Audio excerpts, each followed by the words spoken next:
এয়া আকাশবাণী যোৰহাট। এতিয়া আগবঢ়োৱা হৈছে বিশ্ব প্ৰকৃতি সংৰক্ষণ দিৱস উপলক্ষে আকাশবাণী যোৰহাট কেন্দ্ৰই যুগুত কৰা এটি বিশেষ অনুষ্ঠান।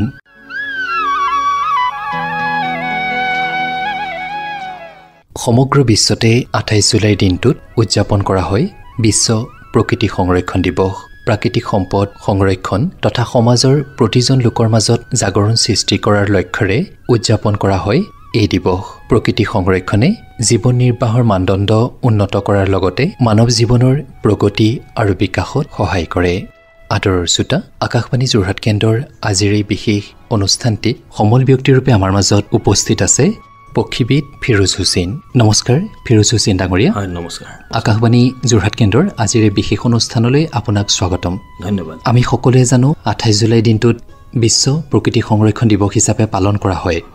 এই দিৱস যিহেতু উদযাপন কৰা হয় প্ৰকৃতি সংৰক্ষণৰ প্ৰতি প্ৰতিজন মানুহ যাতে দায়বদ্ধ হয়, লগতে সকলোৱে সংকল্পবদ্ধ হৈ আমাৰ সেউজীয়া যি ধৰণী, সেই ধৰণীখনক যাতে চিৰকাল সেউজীয়া কৰি ৰাখিব পাৰোঁ, সেই উদ্দেশ্যে এই দিৱস পালন কৰা হয়। আজিৰ আলোচনাটিত আপোনাক আমাৰ মাজত সমল ব্যক্তিৰ ৰূপে লগ পাইছোঁ। প্ৰথমেই এই দিৱস পালনৰ প্ৰাসংগিকতাৰ বিষয়তে শ্ৰোতা ৰাইজক উদ্দেশ্য কৰি আপুনি কি জনাব? প্ৰথমতে মই ধন্যবাদ জ্ঞাপন কৰিছোঁ আপোনালোকে মোক আজি ষ্টুডিঅ'ত মাতি অনাৰ বাবে। বিশেষ কথা হৈছে যে আমাৰ যেনেকৈ এটা দিৱস আছে, দিৱসটোত কি হয়, এটা এৱেৰনেছ ক্ৰিয়েট কৰা হয়। সদায়তো এটা বস্তুৰ ওপৰত কনচেনট্ৰেট কৰা নহয়, গতিকে সেই কনচেনট্ৰেশ্যনটো এটা পাৰ্টিকুলাৰ ডেৰ ওপৰত কৰা হয়, যাতে আমি স্কুল কলেজ উঠি অহা নৱপ্ৰজন্মৰ মাজত সেই পাৰ্টিকুলাৰ দিনটো আমি জেগাই জেগাই যাতে গৈ, আজিৰ ডেটত দেখিব বহুত NGOs আছে, কিছুমান ইনষ্টিটিউশ্যনতে হওক বা উঠি অহা নৱপ্ৰজন্মৰ মাজত এটা এৱেৰনেছ সৃষ্টি কৰা হয়। আৰু সেই এৱেৰনেছটোৱে ভৱিষ্যতে এই নৱপ্ৰজন্মক একচুৱেলি প্ৰকৃতি কি, চৰাই কি বা তেনেকুৱা ধৰণৰ যিবোৰ বস্তু, সেইবোৰৰ ওপৰত এটা মিনিমাম আইডিয়া বা নলেজ এটা দিয়ে, যিবোৰ পাঠ্যক্ৰমৰ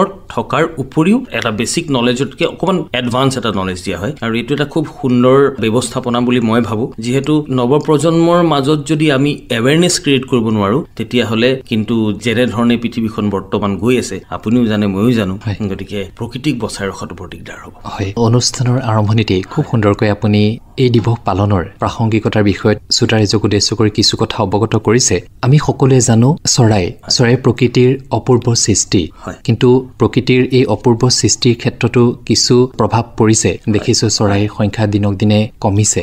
গতিকে আজিৰ এই আলোচনাটিত আমি চৰাইৰ বিষয়টো কিছু কথা পাতিবৰ কাৰণে আগবাঢ়িছোঁ। প্ৰথমে আপোনাক সুধিব বিচাৰিম, চৰাই নামে আমাৰ অসমখনক বিশ্বৰ আগত এক বিশেষ চিনাকি দিয়াত সহায় কৰিছে। এনে কোনবিলাক চৰাই আছে যিবোৰে আমাৰ অসমৰ নাম বিশ্বৰ আগত চিনাকি কৰি দিয়াতে সহায় কৰিছে? আপুনি কোনবোৰ চৰাইৰ কথা উল্লেখ কৰিব? আপুনি খুব সুন্দৰ প্ৰশ্ন কৰিছে। মই চৰাই লিষ্টখনৰ কথা যদি কওঁ, এখন দীঘলীয়া লিষ্ট। যেনেকৈ আমাৰ মাজত উলুমৰা চৰাই আছিলে, যিটো বেংগল ফ্লৰিকেন, অসমৰ মানস আৰু কাজিৰঙাত পোৱা যায়। তাৰ বাহিৰে বিশ্বৰ খুব কম দুধুৱাত এই আপোনাৰ নেপাল চাইডে অকণমান পোৱা যায়। অৰুণাচলৰ কিছু ব্ৰহ্মপুত্ৰৰ ফ্লাড প্লেইনছ মানে তাতেই পোৱা যায়। মাৰ্চ বেবলাৰ বুলি এটা চৰাই আছে। তাৰপিছত ব্লেক ব্ৰেষ্টেড পেৰট এনে এটি সুন্দৰ চৰাই যিবোৰ ব্ৰহ্মপুত্ৰৰ ফ্লাড প্লেইনছত পোৱা যায়। তাৰপিছত হৈ গ'ল আমাৰ দেওহাঁহৰ কথা সকলোৱে জানে, কিন্তু দেওহাঁহ মই বিশ্বাস কৰোঁ 1% অসমীয়া মানুহো দেখা নাই বৰ্তমানত। কাৰণ দেওহাঁহৰ হেবিটেটটো অত্যন্ত, যিটো বাসস্থান মানে যেনেকুৱা জেগাত দেওহাঁহ থাকে, দেওহাঁহ থাকিবলৈ হ'লে পুৰণি ৱাটাৰ লগছ থাকিব লাগিব, মানে তাতে পানী থাকিব লাগিব, তাৰ মাজতে মৰা গছ থাকিব লাগিব। দেওহাঁহৰ যিটো ৰেষ্টিং থকাৰ জেগা, সেই জেগাবোৰ এনেকুৱা ধৰক একেবাৰে নিজান ৱাটাৰ লগছ থাকে, তাতে দেওহাঁহে কণী পাৰে। ডক্টৰ আনোৱাৰুদ্দিন চৌধুৰী ছাৰে চৰাইৰ ওপৰত যথেষ্ট কাম কৰিছে আৰু তেওঁ দেওহাঁহৰ বিষয়ে যথেষ্ট অধ্যয়নো কৰিছে। কিন্তু সৌভাগ্যৰ কথা যে আমাৰ তিনচুকীয়াৰ ফালে যিবোৰ বেল্ট আছে, ধৰক দিহিং পাটকাই, আমাৰ ৰেকৰ্ডটো আমাৰ গিবনৰ পৰাও আছে আৰু অৰুণাচলৰ কিছু জেগাতো আছে। কিন্তু মেক্সিমাম মই আজিলৈকে যিমানখিনি পাইছোঁ, নামেৰি অঞ্চলত কিছুমান সৰু সৰু পণ্ড আছে, তেনেকুৱা জেগা বা দিহিং পাটকাই, তাৰ পৰাই মেক্সিমাম চোৱা হয়। ইণ্টাৰেষ্টিংলি দেওহাঁহটো হৈ গ'ল ষ্টেট বাৰ্ড অফ আছাম। হয়, দেওহাঁহৰ বিষয়ে মই আপোনাক ক'লো। তাৰপিছত যদি আমি আকৌ অকণমান আগবাঢ়ি যাওঁ, আমাৰ এনেকুৱা চৰাই আছে যিটো বিশ্বত অকল অসমতেই পোৱা যায় বুলি ভুল কোৱা নহ'ব। এইটো বৰ্তমান বিহাৰতো পাইছে অলপ পূৰ্ণিয়া। মই কৈ আছোঁ আপোনাক হাড়গিলাৰ বিষয়ে। হাড়গিলা একেবাৰে বিলুপ্ত প্ৰায় অৱস্থাতে আছিলে। ধন্যবাদ মই ইয়াতে কৈছোঁ যে আমাৰ পূৰ্ণিমা দেৱী বৰ্মন বাইদেৱে ইমানখিনি কাম কৰি আজি হাড়গিলাক এটা বেলেগ এটা স্তৰত লৈ গৈছে। তেখেতে ৱৰ্ল্ডৰ বেষ্ট কনজাৰভেশ্যনিষ্ট এৱাৰ্ডো পাইছে। অসমত এনেকুৱা কিছুমান চৰাই আছে যিটো বিশ্বত বেলেগ ক'তো নাই। যিহেতু মই বাৰ্ড টুৰিজিমৰ লগত ৰিলেটেড, কিন্তু মই গম পাওঁ বাহিৰৰ পৰা কিছুমান মানুহ আহে, তেওঁলোকে চৰাইটোৰ বিষয়ে জানিবলৈ বুজিবলৈ তাৰ পৰা লিখি মেলি লৈ আহে আৰু ইয়াত চাই বাৰ্ড ৱাচিং কৰে। মই নিজেই লিড কৰোঁ কিছুমান টুৰ। আৰু তাৰপিছত দেখোঁ যে সেই বিষয়ে আমাৰ মানুহৰ মাজত এৱেৰনেছ নাই, যিটো কাৰণে ধৰক এইটো এটা বৰ দুৰ্ভাগ্যৰ বিষয় বুলি মই ভাবোঁ। একচুৱেলি মই ডিছকাৰেজ কৰা নাই, যিহেতু আমাৰ ব্যৱস্থাত নাই, আমি শিকোৱা নাই বা আমি জনা নাই বা আমি তেনেকুৱা ধৰণৰ কিছুমান কাম কৰিব লাগে, তাত আমাৰো কৰণীয় আছে, আপোনাৰো কৰণীয় আছে, চৰকাৰৰ কৰণীয় আছে। গতিকে মই ভাবোঁ যে বাৰ্ড টুৰিজিমটো যদি আগবঢ়াই লৈ যাব পাৰে, তেতিয়াহ'লে কাজিৰঙা যেনেকৈ বিশ্ববিখ্যাত, মই ভাবোঁ যে চৰাইৰ বাবে চৰাই ইমানেই বেছি আছে, মই আপোনাক কৈছোঁ যে গোটেই বিশ্ববিখ্যাত হ'ব। চিনাকি লাভ কৰিব চৰাই।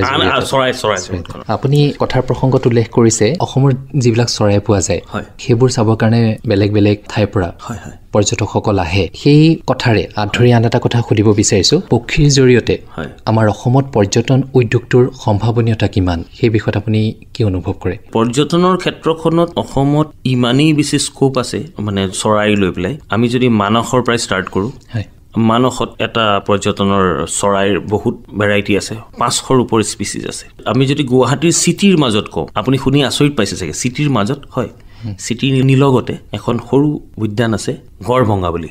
গড়ভঙাতেই প্ৰায় 400ৰ ওচৰা-ওচৰি বাৰ্ডৰ ৰেকৰ্ড আছে। তাৰ পৰা অকণমান যদি আমি এইফালে আহোঁ, নগাঁৱৰ ওচৰত দেওবালি জলাহ আছে। আমি যদি তেজপুৰৰ ফালে সোমাই যাওঁ, আমি চৰাই পাম, দেওহাঁহলৈকে পাম, নামেৰি। তাৰ পৰা যদি আমি আকৌ অকণমান আগলৈ আহোঁ, কাজিৰঙা পালোঁ। কাজিৰঙাৰ পৰা যদি আমি আকৌ এইফালে আহোঁ, তেতিয়াহ'লে বোকাখাটৰ ওচৰত অগৰাতলিৰ যিটো ৰেঞ্জ আছে সেইটো চৰাইৰ বাবে বিশ্ববিখ্যাত। তাৰ পৰা যদি আমি যোৰহাটৰ ফালে আহোঁ, নিমাতী যিটো এৰিয়া, ব্ৰহ্মপুত্ৰৰ যিটো ফ্লাড প্লেইনছ, নিমাতী, ককিলা, এইখিনি যি বৰচলা, পটিয়াচলা বিল, তাতে বেৰ স্পৰ্টছাৰ্ডলৈকে পাইছোঁ। বেৰ স্পৰ্টছাৰ্ড এনেকুৱা এটা চৰাই যে বিশ্বত বৰ্তমান প্ৰায় 1000 মানুহে বাচি আছে। ইয়ালৈ আমাৰ অসমৰ কাৰণে এটা ভাল কথা যে ভাল কথা মই পেপাৰত উপস্থিতি যথেষ্ট সংখ্যক আছে।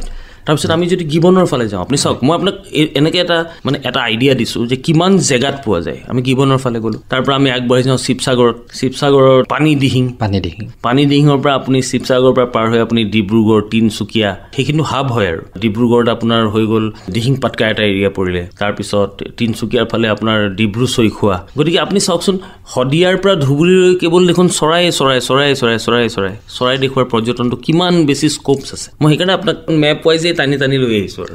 গতিকে সেইটোৱেই বেছিক কথা। আৰু মই ভাবোঁ যে চৰকাৰেও এটা মানে ইনফ্ৰাষ্ট্ৰাকচাৰ ইনিচিয়েটিভ এটা যদি লয়, বহুত নিবনুৱা ল'ৰা আছে বা গাইড আছে যিসকলে এইটো এটা বৃত্তি হিচাপে ল'ব পাৰিব, আৰু ইয়াৰ পৰা চৰকাৰৰ যথেষ্ট সুবিধা হ'ব, ৰাইজৰো সুবিধা হ'ব। আৰু চৰকাৰে গোটেই বিশ্ব দৰবাৰত অসমত যে চৰাই পায়, বায়'ডাইভাৰ্চিটি, যিটো বাৰ্ড বায়'ডাইভাৰ্চিটি, তাত বিশ্ব দৰবাৰত প্ৰতিষ্ঠা কৰিব পাৰিব।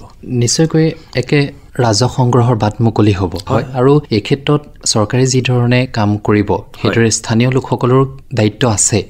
গতিকে নিজৰ অঞ্চলটোৰ যিখিনি চৰাই থাকিব সেইখিনি সংৰক্ষণৰ ক্ষেত্ৰত তেওঁলোকে গুৰুত্ব দিয়াটো নিশ্চয়কৈ প্ৰয়োজনীয়তা। মই মাজতে এটা কথা কওঁ, আপুনি এই কথাটো কোৱাৰ বাবে আমি কিছুমান ৰিচাৰ্চ ৰিপৰ্ট পঢ়োঁ যে এটা পাৰ্টিকুলাৰ চৰাইৰ সংখ্যাটো কিয় কমি গৈছে। যদি বাসস্থান নাই, খাদ্য নাই, তেতিয়া কমি যাব নিশ্চয়। তাৰমানে এতিয়া কি হয়, ব্ৰহ্মপুত্ৰৰ যিবোৰ ফ্লাড প্লেইনছ হয়, ফ্লাড প্লেইনছবিলাকত কি হয়, আপুনি চাব কেটেল গ্ৰেজিং পইণ্ট কৰিছে। তাৰমানে গৰু চৰাই, ঘাঁহনি আছে, দল আছে, সেইবিলাকত যেতিয়া গৰু চৰোৱাৰ, যেতিয়া আগৰ পৰা চৰাই আছিলে, আগতেও চৰাই আছিলে, চৰাইও আছিলে, গৰু চৰাইও আছিলে, মই সেই কথাটো কৈছোঁ। কিন্তু এতিয়া মানে বস্তুটো কেনেকুৱা হৈছে, যিহেতু কিছুমান জেগাত হিচাপতকৈ বেছি কেটেল গ্ৰেজিং কৰা হৈছে। তেনে ক্ষেত্ৰত কি হয়, গোটেই যদি হেবিটেটটোৱে নাইকিয়া কৰি দিয়ে, তেতিয়াহ'লে লাহে লাহে বস্তুবোৰ ডিক্ৰিজ হ'বলৈ চেষ্টা কৰিব। আজি আপুনি চাওক, মাজুলীতে ৰিচেণ্টলি এটা সৰু ল'ৰা, শ্যামল বুলি এটা ল'ৰা আছে, সি ৱাইল্ড লাইফৰ ৰিলেটেড কাম কৰে, আৰু তাৰ পৰা যেনেধৰণৰ কিছুমান চৰাই পোৱা গৈছে, মাজুলীত যে সেইবোৰ চৰাই আছিলে বা তেনেকুৱা ধৰণৰ চৰাই পোৱা যায়, সেইটো মানে তাৰ ফটো অবিহনে কোনো বিশ্বাসেই নকৰিব। গতিকে মই এইটো কথা কওঁ যে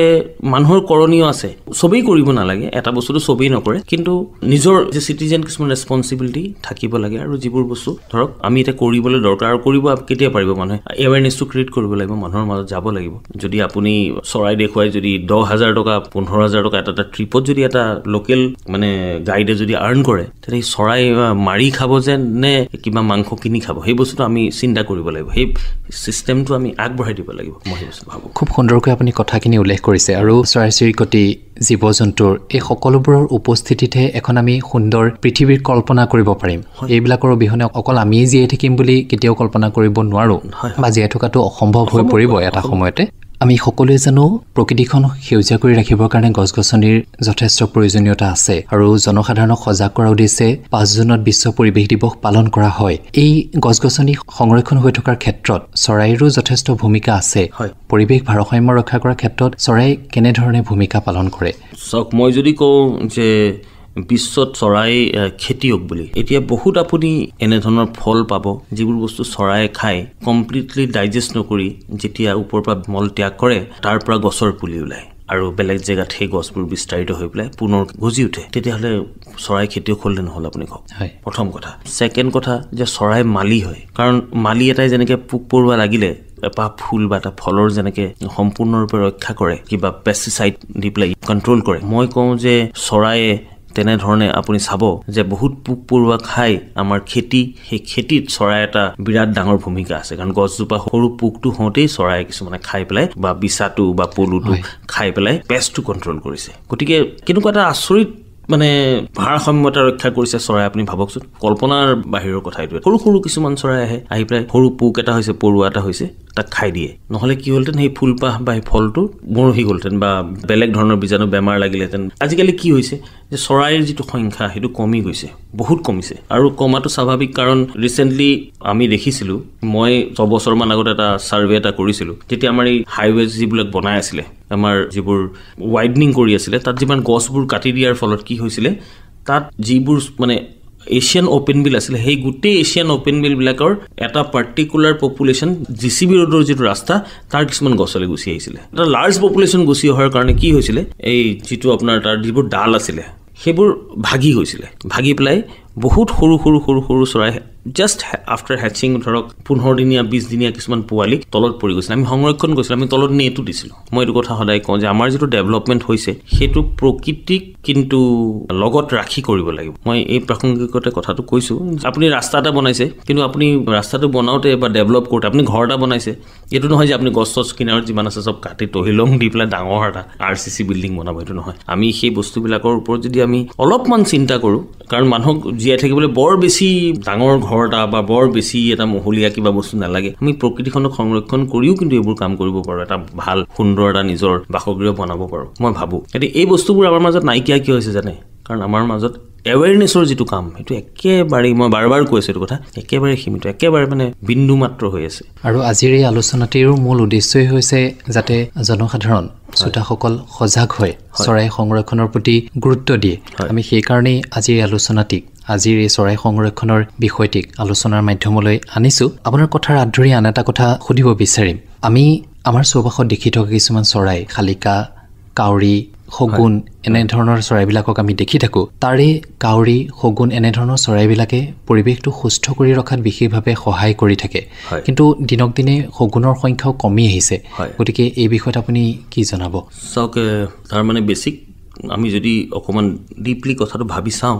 শগুন কমি অহাৰ ভালেকেইটা কাৰণ আছে প্ৰথম কথা হৈছে শগুনবিলাক একচুৱেলি স্কেভেঞ্জাৰ্ছ বুলি কয় তাৰমানে তাহাঁতি মৰা যিবোৰ গেলা পচা বস্তু তেনেকুৱা ধৰণৰ বস্তু খাই জীয়াই থাকে পাৰ্টিকুলাৰলি শগুনে জেনেৰেলি হাণ্টিং নকৰে মানে চৰাইবোৰ আপুনি কেটেগৰিকেলি যদি চাই বহুত এনেকুৱা চৰাই আছে কিছুমানে হাণ্টিং কৰে তাৰপিছত বহুত আছে ধৰক ইনচেক্টিভাৰছ পোক পৰুৱা খায় মই যিটো কৈছোঁ পেষ্ট কণ্ট্ৰল কৰে তাৰপিছত এনেকুৱা কিছুমান চৰাই আছে যিবোৰ ধৰক অকল ফল মূল খায় কিবা গুটি গছৰ গুটি তেনেকুৱা ধৰণৰ বস্তু খায় কিন্তু যিবোৰ স্কেভেঞ্জাৰ্ছ হয় তাহাঁতি মৰাশ খায় আগতে শগুন অসমত বহুত আছিলে প্ৰথম কথাটো হৈছে যে আগতে যেতিয়া গৰু বা ম'হ মৰে পথাৰ এটা পাৰ্টিকুলাৰ জেগাত পেলাই দিয়া হয় তাতে গোটেই শগুনবোৰে আহি খায় এতিয়া মানুহে আপোনালোকৰ ঘৰৰ এতিয়া গৰু এটা যদি মৰি যায় বা মোৰ ঘৰৰ যদি গৰু এটা বা ম'হ এটা মৰি যায় আমি কি কৰোঁ বহুতে নি পেলাই এটা ডাম্প ইয়াৰ্ডত পেলাই দিয়া হয় বা পুতি দিয়া হয় কাৰণ তেনেকুৱা জেগা নাই য'ত আপুনি কাৰ্কাছ ডাম্প কৰে প্ৰথম কথা ছেকেণ্ড কথা হৈছে শগুন বিশ্বৰ পৰা নাইকিয়া হোৱাৰ আৰু এটা কাৰণ হৈছে সেইটো হৈছে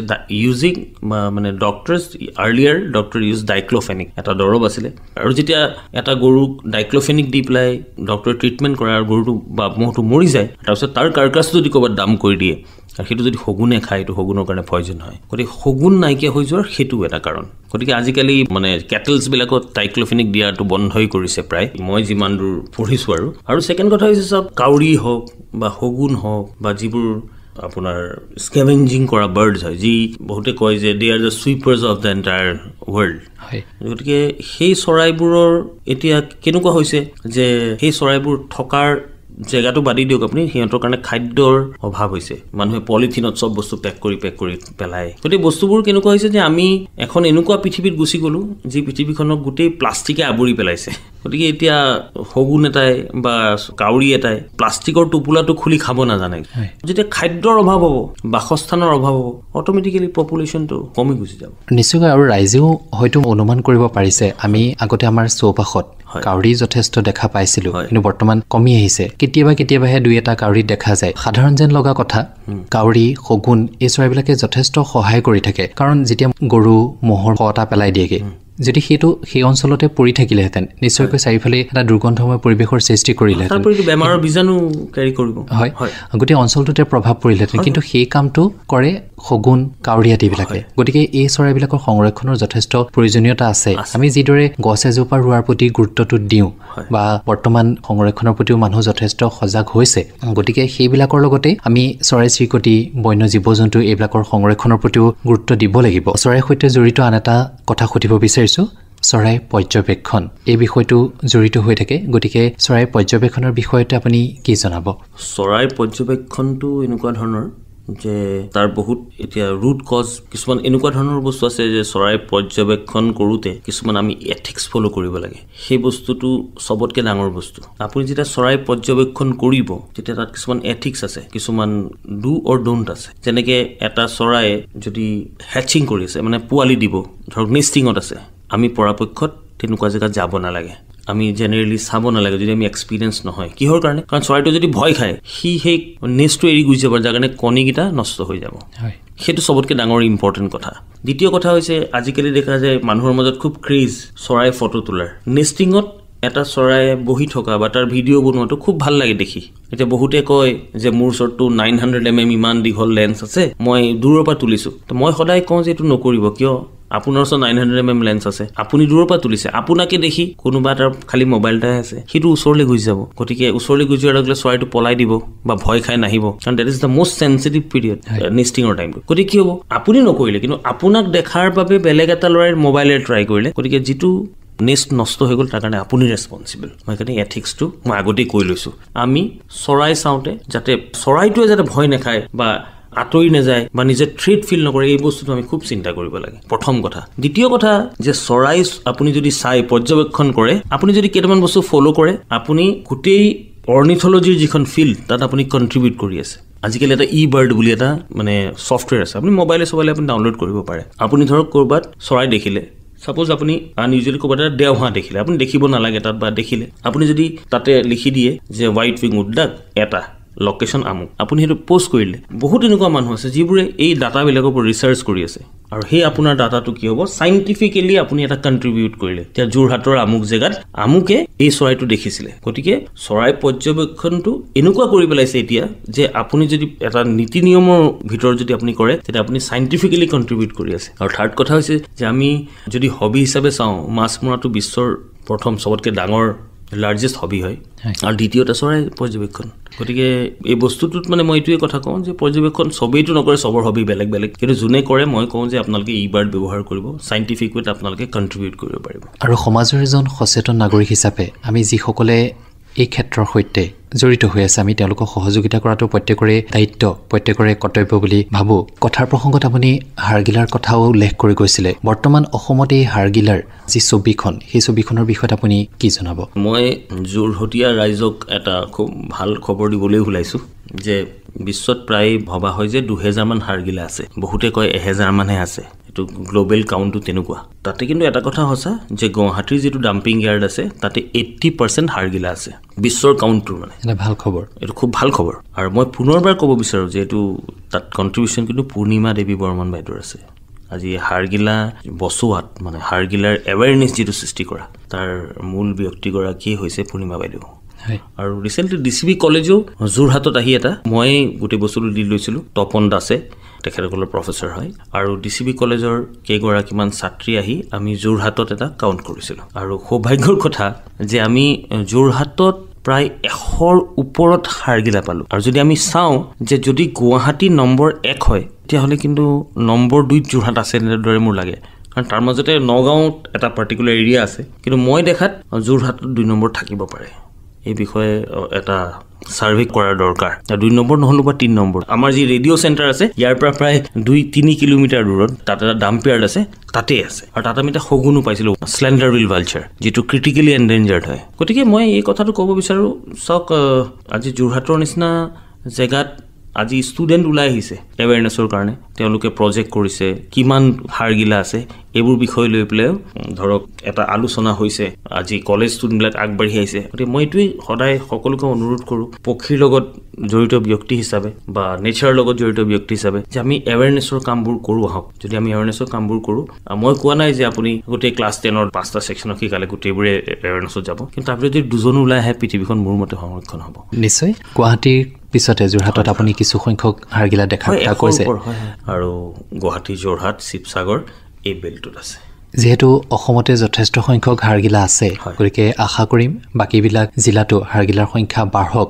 মানুহে সংৰক্ষণৰ প্ৰতি সচেতন হওক শেষত আপোনাক সুধিব বিচাৰিছো চৰাই বিষয়ত আপুনি বহুখিনি কথা ক'লে আৰু পক্ষীবিদ হিচাপে আপোনাক বহুতে চিনি পায় চৰাই সংৰক্ষণৰ ক্ষেত্ৰত মানুহৰ দায়বদ্ধতা বা মানুহৰ কৰ্তব্যৰ বিষয়ত আপুনি কি জনাব সব ক'বলৈ গ'লে যে প্ৰকৃতিৰ প্ৰতি আমি প্ৰত্যেকজন মানুহে দায়বদ্ধ এটো সম্ভৱো নহয় প্ৰত্যেকজন ব্যক্তিৰ বাবে যে আপুনি ৰাতিপুৱা ওলাই গৈ বাইনকুলাৰ এটা লৈ গোটেই চৰাই চাই ফুৰিব আমি যেনেকৈ প্ৰেক্টিকেলি কৰো কিন্তু যদি আমি উঠি অহা নৱপ্ৰজন্মক নিজৰ ঘৰৰ ল'ৰা ছোৱালীকেইটাকে যদি শিকাওঁ যে আমি বাৰ্ড কেজ কৰিব নালাগে সবৰে এটা প্ৰাণ থাকে আপোনাৰ ঘৰৰ ওচৰত চৰাই এটাৰ যদি বাহ হাজিছে আপুনি গছজোপা কাটি দিব নালাগে আপুনি সিমানকণ সংৰক্ষণ কৰিলে প্ৰকৃতিয়ে বাকিখিনি কৰি ল'ব মই মনতে মোৰ গৃহ বিশ্বাস আৰু দ্বিতীয় কথা যে আমি সৰু সৰু ল'ৰা ছোৱালীবিলাকক আমি ঘৰতেই সৰুৰ পৰা প্ৰকৃতি কেনেকৈ সংৰক্ষণ কৰিব লাগে কাৰণ আমি প্ৰকৃতিৰ অবিহনে মানুহ অকলে জীয়াই থাকিব নোৱাৰে গতিকে মই এইটোৱে কথা কওঁ যে আমি দায়বদ্ধ হ'ব লাগে সকলো কাম নিজৰ পৰা ঘৰৰ পৰা স্কুলৰ পৰা লাহে লাহে আপুনি যেতিয়া এটা কাম কৰা আজি ষ্টাৰ্ট কৰিব লাহে লাহে লাহে লাহে লাহে লাহে লাহে লাহে মোৰ বিশ্বাস যে আপুনি মোৰ লগত এই কথা পতাৰ পিছত আপোনাৰো মাইণ্ডছেটটো চৰাইৰ প্ৰতি অলপ হ'লেও সলনি হ'ব নিশ্চয় হয় গতিকে মোৰ বিশ্বাস গতিকে আমি এনেকুৱা ধৰণৰ এৱেৰনেছ কৰিব লাগে আজি আপোনালোকে ৰেডিঅ'ত যিটো প্ৰগ্ৰেম লৈছে কাকবাণী যোৰহাটে যে আমি মানুহৰ মাজত পক্ষী সংৰক্ষণৰ বিষয়ে আমি কথা পাতিম যি ৰাইজে শুনিছে মোৰ গৃহ বিশ্বাস যে তেওঁ অলপ হ'লেও চৰাইটোক আজিৰ ডেটৰ পৰা অলপ হ'লেও বেলেগ ধৰণে চাব আৰু এটা কথাটো মই খুব আশাবাদী মই ভৱিষ্যতে মোৰ জীৱনটো চৰাইৰ পিছতেই দিম বুলি মই ভাবি থৈছো বৰ্তমান সেই কাম কৰি আছো আমি যিদৰে এজোপা গছ সংৰক্ষণৰ প্ৰতি সচেতন হৈছো সেইদৰে আমাৰ নিচেই কাষতে পোৱা চৰাইটিকো সংৰক্ষণৰ প্ৰতি আমি সচেতন হ'ব লাগিব এখন সুন্দৰ পৃথিৱীৰ কাৰণে এটি সুস্থ পৰিৱেশৰ কাৰণে আমি সকলোৱে কাম কৰি যাব লাগিব ব্যস্ত কৰ্মসূচীৰ মাজতে আকাশবাণী যোৰহাট কেন্দ্ৰৰ আজিৰ এই বিশেষ আলোচনাটিৰ কাৰণে আপুনি ইমানখিনি সময় দিলে আকাশবাণী যোৰহাট কেন্দ্ৰৰ তৰফৰ পৰা আপোনালৈ আন্তৰিকতাৰে ধন্যবাদ জনাইছো ধন্যবাদ আপোনালোকে মোক এনেকুৱা এটা প্লেটফৰ্মত যে আজি চৰাইৰ বিষয়ে দুআষাৰ ক'বৰ বাবে ইলিজিবল যে ভাবিলে তাৰ বাবে মই অত্যন্ত ধন্যবাদ জনাইছো প্ৰিয় শ্ৰোতা বিশ্ব প্ৰকৃতি সংৰক্ষণ দিৱস উপলক্ষে আকাশবাণী যোৰহাট কেন্দ্ৰই যুগুত কৰা বিশেষ আলোচনাটি শুনিলে আজিৰ আলোচনাটিত সমল ব্যক্তিৰূপে আমাৰ মাজত উপস্থিত আছিল পক্ষীবিদ ফিৰোজ হুছেইন অনুষ্ঠানটিৰ আঁত ধৰিলো দিগন্ত বৰাই আজিৰ অনুষ্ঠানটিৰ প্ৰযোজনা আছিল বিশ্বজিৎ দাসৰ প্ৰিয় শ্ৰোতা আপোনালোক সকলোৰে দিনবোৰ সুন্দৰভাৱে পাৰ হওক সকলো কুশলে থাকক এই কামনাৰে আজিলৈ সময় হৈ অহাত অনুষ্ঠানৰ পৰা বিদায় লৈছো নমস্কাৰ